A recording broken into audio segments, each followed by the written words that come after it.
Hi, welcome to my channel, Nugget of Wisdom. This is just a short video to explain why I'm posting the videos that I'm posting on Facebook. So I've got a Facebook profile, which I stopped using on a sort of personal level a few years ago. Partially because I just wasn't motivated to put pictures of my cat and what I've been doing and places I've been and the new car I'd bought and the holidays I was going on. My ego was not strong enough to take the opportunity to use Facebook to promote myself to other people and create stories about how wonderful my life is, or to complain or to express discontent about, right wing or left wing or any of that stuff, and politics and so on. Then I realised that there's actually a fantastic use for Facebook, and that use is to use it almost like a news channel. In a way, everybody who uses Facebook has access to a news channel. It's quite fascinating, really. And instead of posting meaningless stuff, I thought, why not post stuff that's actually got some sort of use to everybody, that's interesting, that's inspiring, that has a different perspective, that has analysis and perspective on issues and topics that are really important to us as a society, to the world, and so on. What I post isn't right or wrong. It's just where I've, instead of going on the traditional media and being brainwashed by sort of advertising linked media and special interest linked media and organisations that have got their own agenda, I basically do what lots of people are doing now, and is that I go on and I look at interesting articles and podcasts and so on from lots of sources. Sometimes those sources have bias, sometimes they haven't. Sometimes they have a little bias, sometimes they have a lot of bias. But once you start reading into a few different perspectives from different podcasts, you can start to get a better picture, especially if you can actually listen to the person who is at the focus or the spotlight of attention. If you can listen to that person directly. So if somebody interviewing that person directly, they're interviewing Biden directly, they're interviewing Putin directly, they're interviewing, Elon Musk directly. You can get a much better idea of that person because we have tens of thousands of years of amazing sort of interpersonal skills where our body language and the way we speak and how we express ourselves and how we look and how eye contact and all that stuff. When you listen to a person speak, you get a very good idea of where they're really coming from. We all know this. And so I post these videos on Facebook because I think they're really interesting perspectives. I think the people in them, in many ways, sometimes the presenter, the interviewer, has an agenda.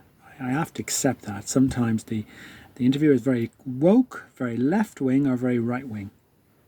And often they're trying to reflect onto everybody else that view, and they're very sort of tailor their interviews so that it's just one perspective. But if they interview somebody who's interesting, who's right in the crosswires of some big issue, then it's an opportunity to hear that person speak. And in many ways, it's like a devil's advocate. It's like a challenge, to be interviewed by someone who's very, very, very strong. I mean, a good example is Piers Morgan. I'm not a fan of Piers Morgan. I don't really get the feeling that Piers Morgan has got an open mind. But I have noticed that he interviews really interesting people, and I think, great, subject them to Piers Morgan, see what happens, see how they cope with Piers Morgan. And he's become sort of well known for this now. And so listening to him and his interviews is actually quite useful, whether you love him or hate him. but also not getting caught up in his perspective, but really trying to understand the perspective of the person that he's interviewing.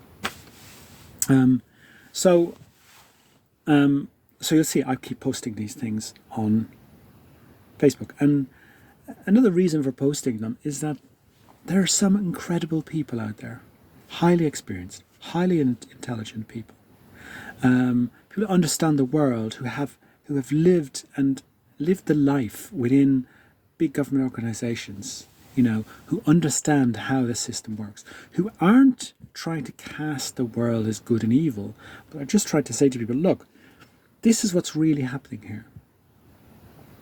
It's not about good or bad. Let's clear the clouds away.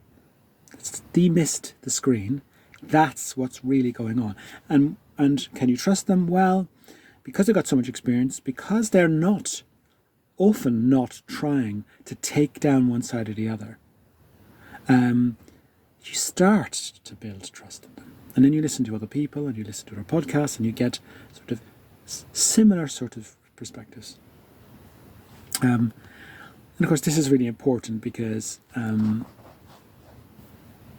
decisions that are made by governments and by politicians and by civil servants all around the world have a huge influence on everything that goes on in our society, right down to the price of food in the supermarket. And I suppose the biggest influence for me is life and death. That we can be complicit in activities that our governments are doing that we have no respect for, that we would never endorse or support, but we just don't know. Because we've lived all our lives with narratives and stories that make us believe that we're the good guys and the others the bad guys. When in reality, when you start to become informed, you realise, especially now with the internet and as I say, all these interviews and stuff, you start to realise that many ways there's no good and bad guys. And everybody's got good and bad. There's good and bad within the public, there's good and bad within the media, there's good and bad within politics, there's good and bad within leadership, business. And if you take the view that they're the bad and we're the good and we're going to tell you about them, you're already down a rabbit hole. And you need to look at yourself and say, why is this energy in me? Why is it so important for me to express this? It shouldn't be. We should all be able to listen to this perspective of the people, even if we don't agree with them, and without getting triggered. Because if we get triggered, then it's quite likely there's something in us that's unresolved. So putting this stuff on Facebook is a wonderful way for you to become your own news media, to share your perspective, to share your comments. You see a video on Facebook and you go, I saw another one with a different perspective. The guy totally disagreed with this. In fact, he outed this guy that you just put up as being a fraud. Oh, is that the case? Well, I want to see that video. Post it. So that's why I post all these amazing interviews that I see and perspectives that I see on Facebook. And I know they're much more useful than most of the stuff that goes up there for us all. So enjoy and see you again soon.